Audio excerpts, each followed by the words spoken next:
How's it going? Welcome back to the show. This is You Made Roscoe, and I am Roscoe. And today we're going to be continuing to check out videos from the Mr. Ballen series, the series of top three stories that sound fake but are 100% real. And this is part 8. So we'll be checking this out. Before we do that, I do want to ask for anybody who hasn't that they please subscribe to the channel. Also, make sure you hit the notification bell. Also, make sure that you go over to Mr. Ballen's homepage. Do the same thing because we do want to support the artists. And we're going to go ahead and get this started. So let's do it. Sometimes the truth is stranger than fiction, and today I'm going to share 3 stories that demonstrate that. But before we get into today's stories, if you're a fan of the strange, dark, and mysterious delivered in story format, then you've come to the right place because that's all we do, and we upload 3 or 4 times every week. So if that's of interest to you, please invite the like button to come over your house and play Mortal Kombat. And when they do, play real Mortal Kombat and uppercut them into the ceiling. Also, please subscribe to our channel and turn on all notifications so you don't miss any of our weekly uploads. Alright, let's get into today's stories.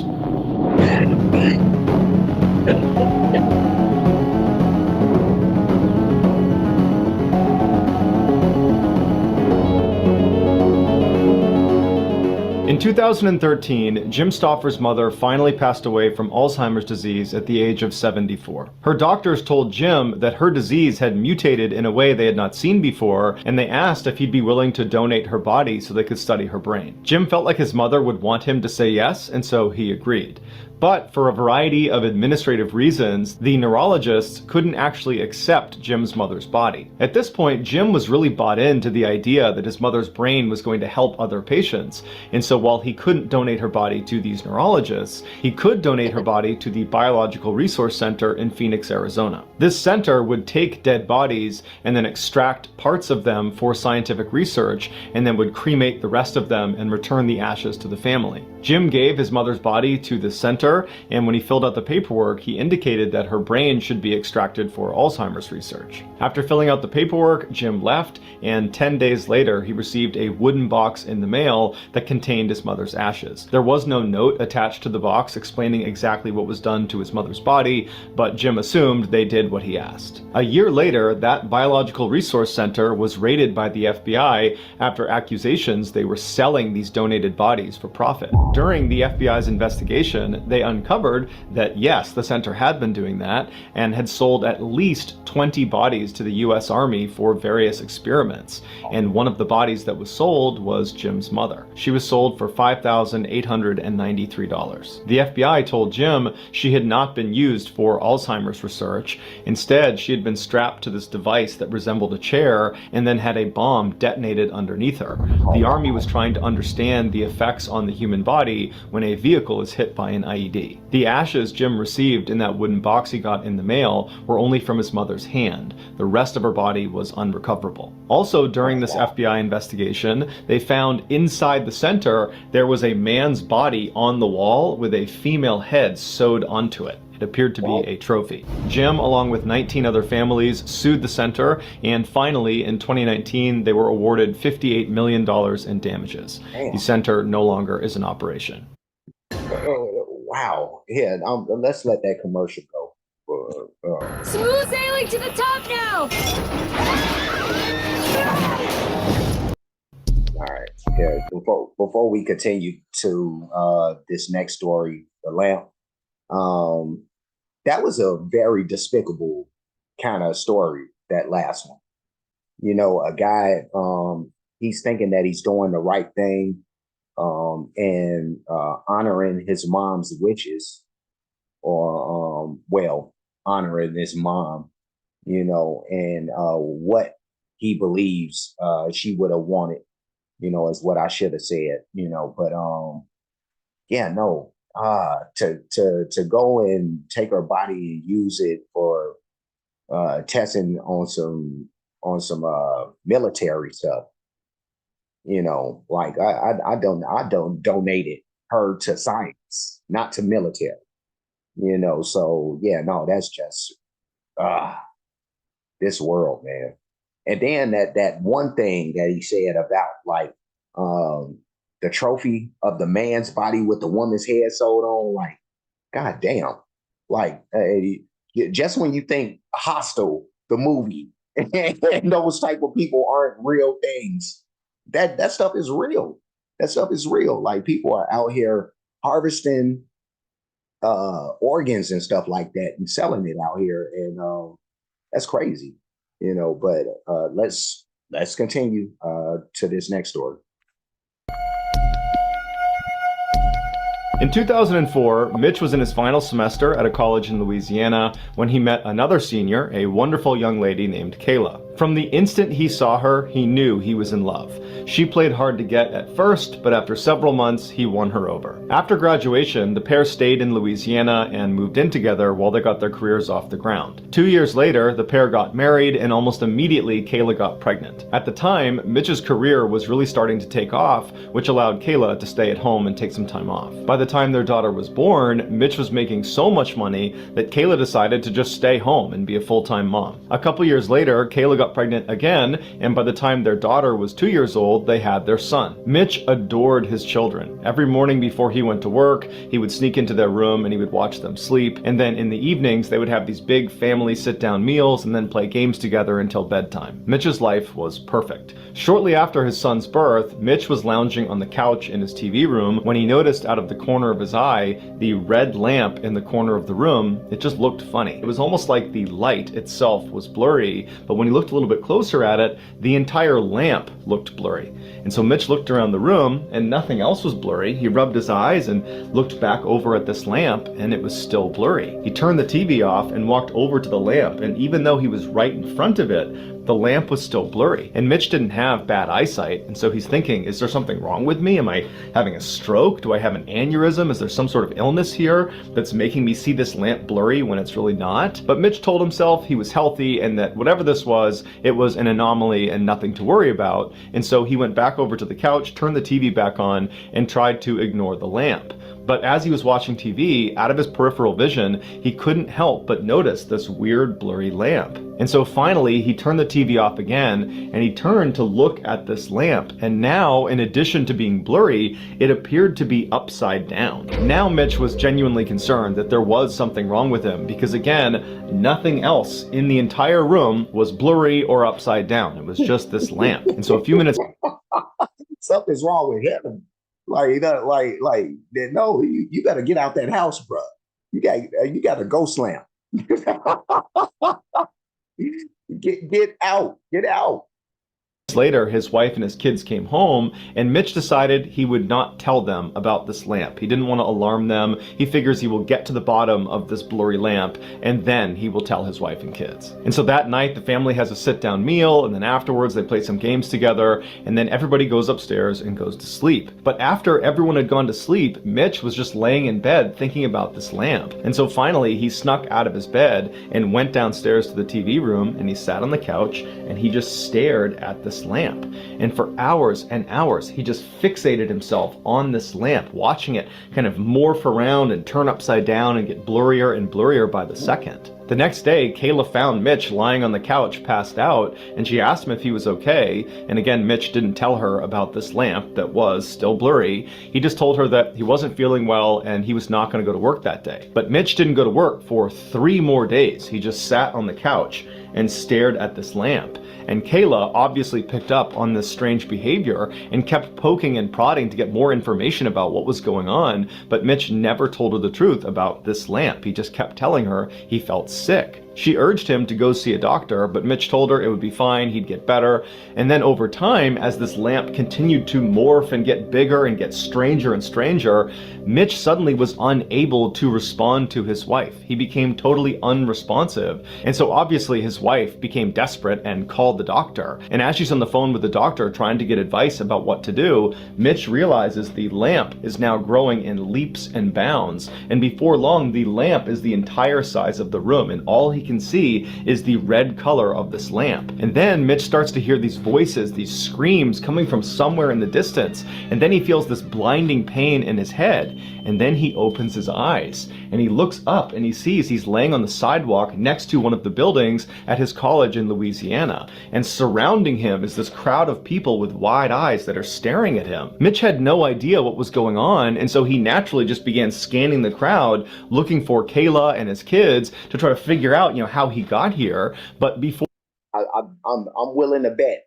like he dreamed up this whole life of the kids and the wife and all that. Like, that would be crazy if that's the thing. Like, how do you, wow.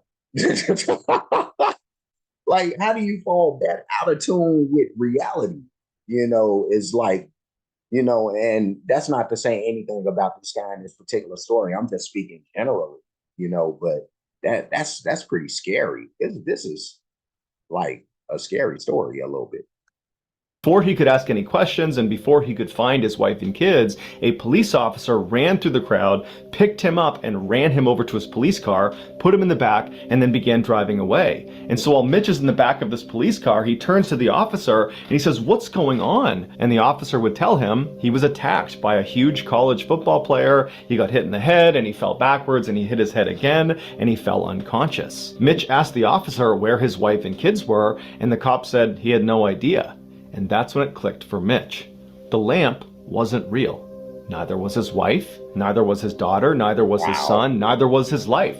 For the past 10 years, it was all a hallucination while he was unconscious after getting attacked. Mitch was brought to the hospital where he would make a full physical recovery, but after being released, he was horribly depressed, and he had to get intense therapy to basically grieve for the loss of his family that never existed. These days, Mitch says he can barely remember what his family even looked like, but periodically in his dreams, he will catch a glimpse of his son in his peripheral vision, and his son is perpetually 5 years old and he's trying to talk to his father, but Mitch can never understand what he says. Oh, wow.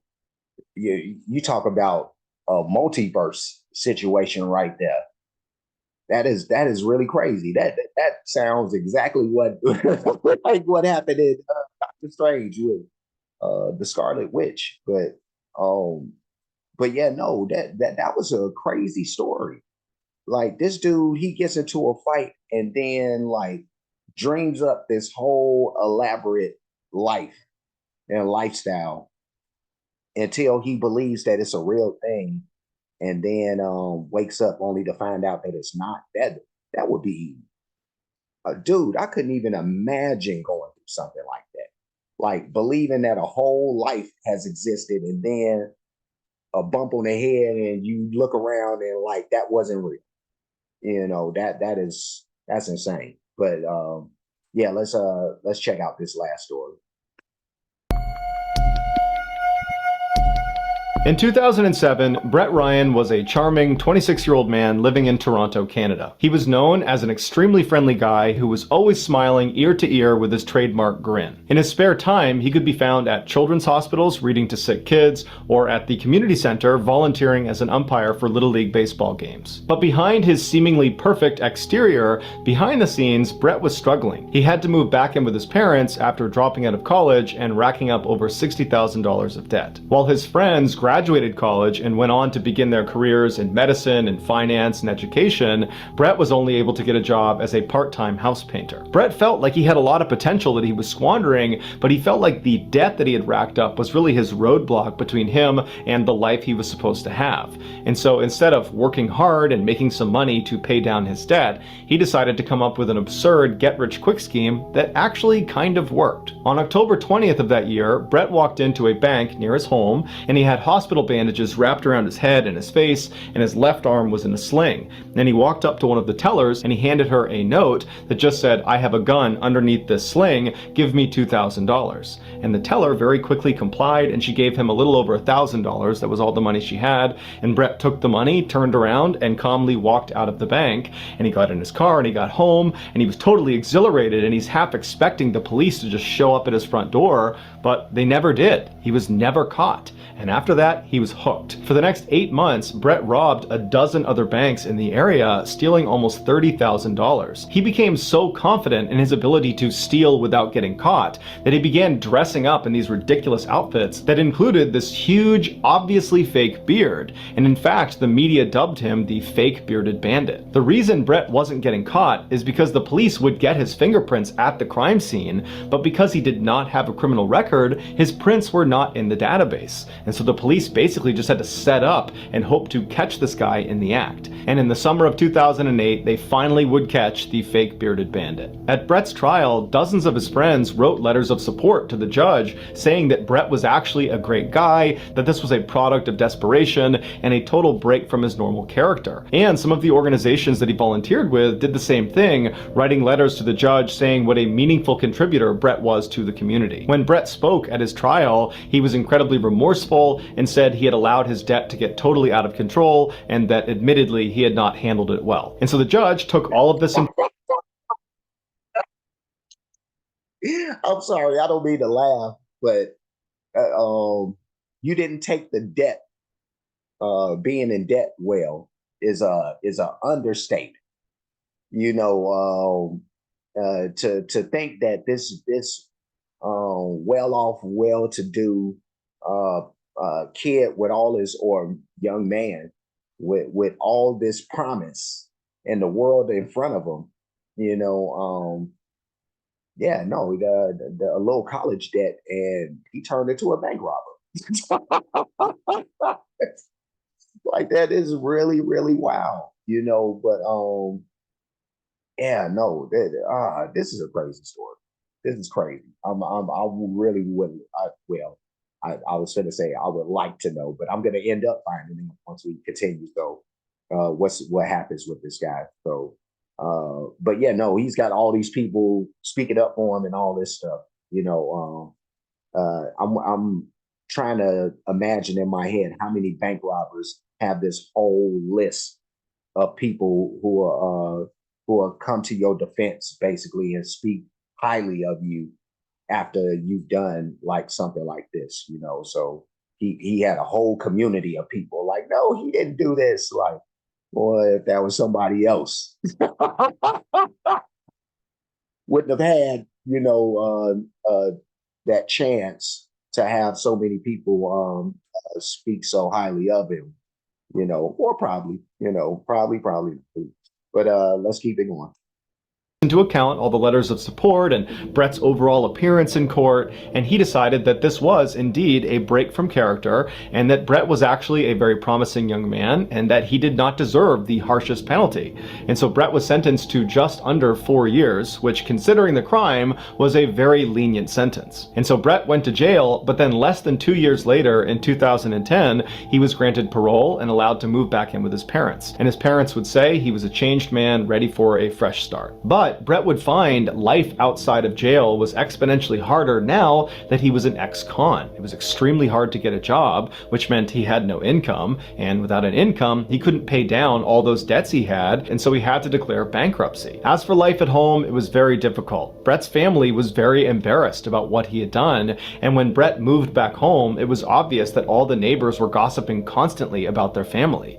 And so Brett and his family actually moved to another Toronto neighborhood just to get away from all of that. But once they settled into this new neighborhood, Brett really knuckled down and decided he was going to get his life together and he was going to do it all on his own. And so he applied to dozens and dozens of jobs all over the place, and finally he was able to get some low-paying work in retail. It wasn't great, but it was a start. And so Brett began working countless hours at this really low-paying job, and his parents noticed how hard he was working to try to get his life back together, and so they decided they would help him out financially so he could re-enroll in college and finish his degree in biophysics. While Brett was in school, he met a woman named Kristen who had a full-time job and lived in this beautiful home, and by and large, she had the life that he wished he could have. And the two of them quickly fell in love, and Brett told her about his criminal past as the fake bearded bandit, and she accepted him, and she didn't judge him, and she said, "I still love you, I still want to be with you." 2 years later, That is commendable and admirable of this young lady.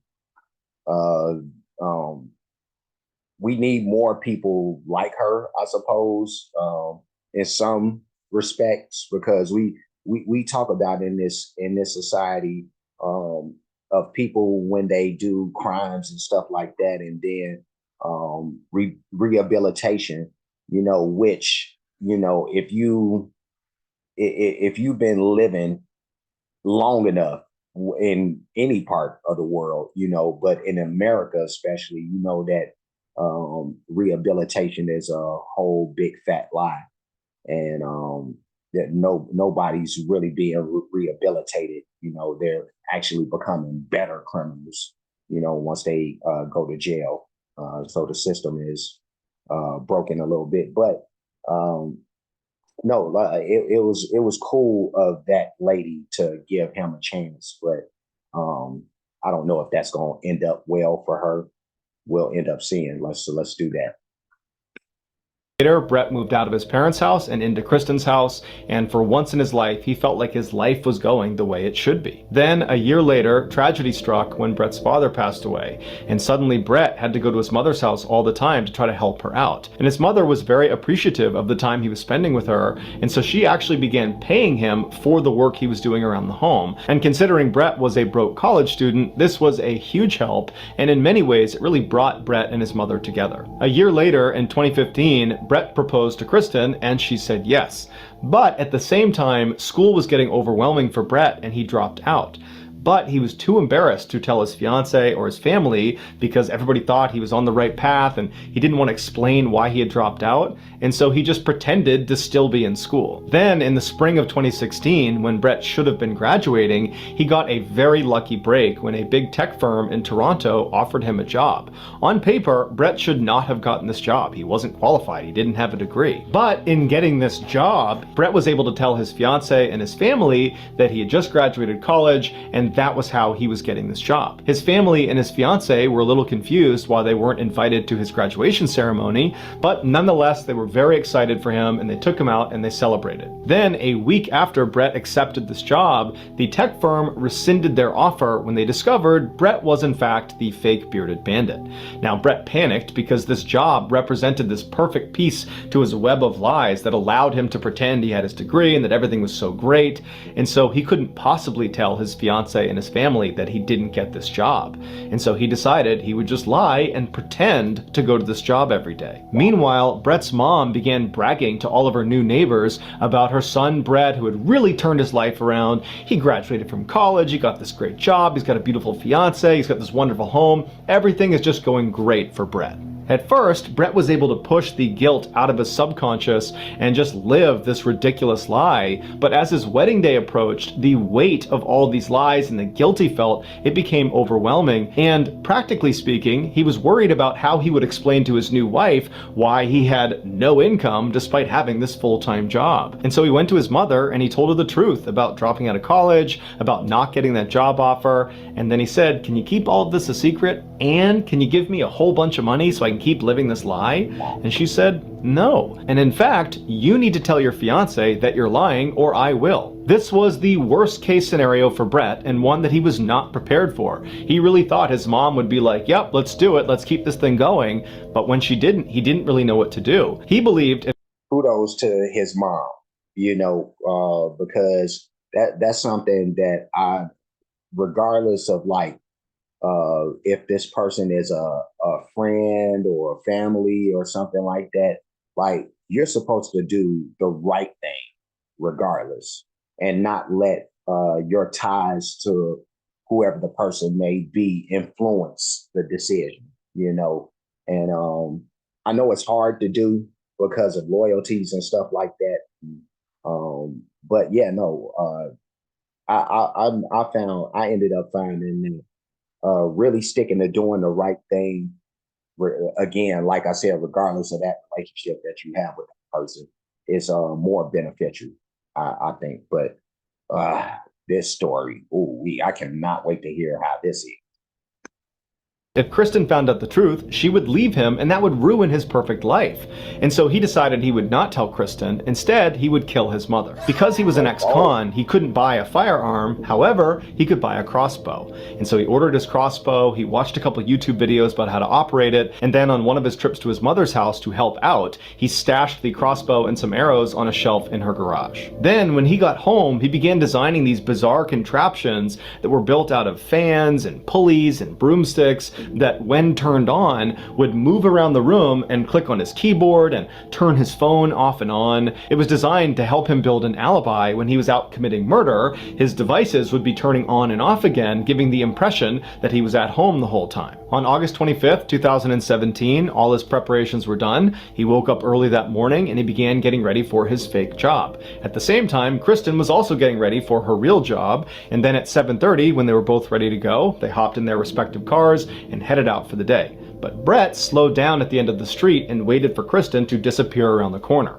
Brett turned back, went back into his house. He went up to his room and turned on all of his bizarre alibi contraptions that he made sure were turning off and on his devices correctly. And after a while, once he was confident these devices would work, he hopped in his car and he drove over to his mother's house. He got there around 10 a.m. He walked inside and his mother was sitting in the kitchen, and he approached her about changing her mind about telling the truth to Kristen. But his mother was staunch and she said, "No, I'm going to tell her before your wedding unless you do." And so their exchange got really heated, and before long his mother actually called one of his older brothers, Chris, to come to her house and talk to Brett to defuse this situation. Brett was furious and stormed out of the kitchen. He grabbed the door that led into the garage and he stormed in to try to get his crossbow off the shelf. But his mother followed after him. Now, the crossbow had not been loaded when he put it up on that shelf, and Brett was not very good at loading it, and it would take several seconds to actually do it. So he's thinking to himself, when I pull that down and begin loading it, she's going to see the weapon and she's going to run outside before I can get to her. And so when he reached up, he didn't grab the crossbow, he grabbed the arrows. And in a swift motion, he pulled them down, re-gripped them like a knife, faced his mother, and began attacking her viciously. She fell backwards and a shelf actually landed on top of her, pinning her to the ground. At which point Brett seized the opportunity. He got up, grabbed a piece of nylon, he wrapped it around her neck, and he suffocated her. As soon as she was dead, Brett pulled her out from under the shelf and dragged her to the side of the garage. He put the shelf back up, and then he began loading his crossbow because he knew Chris, his older brother that his mother had called, was going to be here soon. And so he hid behind the door inside of the garage and just waited. And at some point he heard Chris's car pull into the driveway. Chris walked into the house, he yelled for his mom, he yelled for Brett, but he didn't get a response. And eventually Chris made his way to the open door leading into the garage. He stepped inside, and as soon as he did, Brett silently got up behind him and he fired one shot directly into the back of his neck, killing him instantly. Brett took Chris's body and piled it on top of his mother's, and as he was putting a tarp over top of them, he heard another car pulling into the driveway. It was his younger brother, AJ. Now, at this point, Brett knows he is in too deep and he has to finish the job, and so he doesn't have time to load his crossbow, and so again, he just grabs one of the arrows and he walks outside and he sees AJ getting out of his car and he runs up to him and he jabs the arrow into his brother's neck. And so they're fighting in the driveway. Meanwhile, Brett's other brother, Lee, who's actually in the house sleeping, he wakes up to the sound of this commotion outside in the driveway. He looks out the window and he sees his brothers fighting, and so he runs downstairs and he comes outside, and at this point AJ is laying on the ground and he's basically motionless, and Brett is standing over him, and Brett turns and he sees Lee in the doorway and he runs off after him.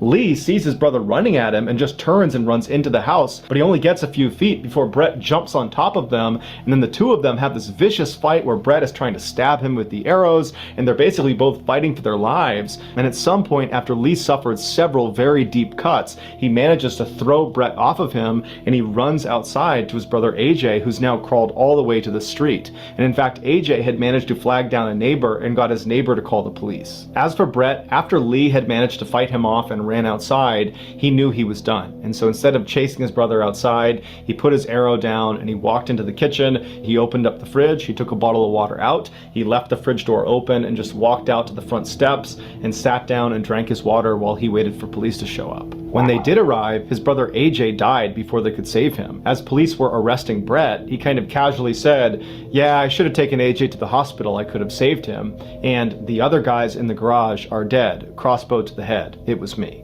In court, Brett was extremely remorseful and pled guilty to all of his charges. The judge told Brett that he was appreciative of the fact that he was taking full ownership of his heinous crimes, and that in many ways he was a victim too, a victim of this huge web of lies that Brett just couldn't get out from under. Oh my God, dude!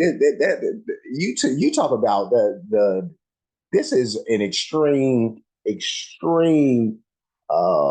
amount of privilege that I've heard throughout the story. At certain points, but like, dude, like, there's a lot of people that wouldn't have even made it to this point. But yeah, no, he's being commended in court about his honesty and all that. It's like, man, dude, screw all that. Like, you are a piece of shit, dude. End of the story. But let's finish this out. Nonetheless, Brett was given 3 consecutive life terms, 1 for each of the murders he committed. The only surviving family member, Lee, the brother who was attacked last and managed to run outside and escape Brett, he said that his life was shattered that day and that he can barely go outside because of his extreme post-traumatic stress. Wow. So that's going to do it, guys. If you found the secret in today's episode, let us know in the comments what it is and where you found it, so give us the timestamp, and if you're the first to do that, we will pin you at the top of the comment section. If you enjoyed today's video and you haven't done this already, please invite the like button to come over and play Mortal Kombat with you, and when they show up, play real Mortal Kombat with them and uppercut them into the ceiling. Also, please subscribe to our channel and turn on all notifications so you don't miss any of our weekly 3 or 4 video uploads. If you want to get in touch with me, you can direct message me on Instagram or on Twitter. My username for both platforms is the same. It's JohnBallen416. I also have a ton of content over on TikTok where my username is Mr. Ballen. I also have a second YouTube channel called Mr. Ballen Shorts where I post random short videos and lost episodes. If you have a story suggestion, please submit it to our subreddit just called Mr. Ballen. It's linked in the description below. So whether I see you on Instagram, Twitter, TikTok, Reddit, YouTube, or some combination, just know that I really appreciate your support, and until next time, that's going to do it. See ya. Cool. Let's go ahead and push this back. That's about as good a pick as any. That was top 3 stories that sound fake but are 100% real, part 8. And these stories, oh my goodness, especially like that last one. And I'm gonna take my invisible shot for the sirens. There we go. And at some point they are gonna pass by. Anytime you're ready, sirens. There we go. All right. They're still here. Apparently there's a second traveler. There we go. Just get past already. Jesus Christ. All right. But yeah, no, these stories were something else. That last one, oh my God. That's it's kind of heartbreaking a little bit, and when they called what was his name, Brett, when he was labeled as a victim by the judge, at some point, like on some, well, no level, at no level was this dude a victim, because at the end of the day, he just the trauma, if you will, that started all of this was just the fact that he was in debt from college, and so I don't think the most realistic way to deal with that, is to, what would lead to him murdering, but yeah, no, he just decided to create a web of lies, and it's really the real reason. Like that last story was actually a big why you shouldn't tell any lies whatsoever. And people will tell you, like, if you tell one lie, you have to tell another lie to cover up that lie, and then so forth and so on. And yeah, no, that and this guy, that last guy, Brett, he got trapped in that web. Like you take you one lie, and then like you have to create a whole facade to where now you have to murder in order to protect this facade. You know, it's crazy. You know, so I don't know, but the other stories, all of these stories, very interesting stuff. I love checking out these things. Mr. Ballen is such a great storyteller, you know, and where he finds these, well, I can't say where he finds these stories, these crazy stories, because you can just as easily like just Google or, you know, I don't know if people still read newspapers. Like or the news, you know what I mean? Like um I think we're approaching a time well for newspapers that time has probably been past. You know, I can't even think. And me myself, I used to be an avid newspaper reader. You know, like every day I needed the newspaper. Now to think like I haven't touched a newspaper and I don't know how how many years. You know, but yeah, no. Just crazy stories. Yet I'm here for this all day. Like I like to check out these things. And I hope that you guys were entertained, I suppose. But I'm gonna leave. But before I do, like, comment, subscribe, hit the notification bell, hit the share button, hit the playlist option. And speaking of entertained, even though what's happening in these stories is not entertainment, it's real stuff.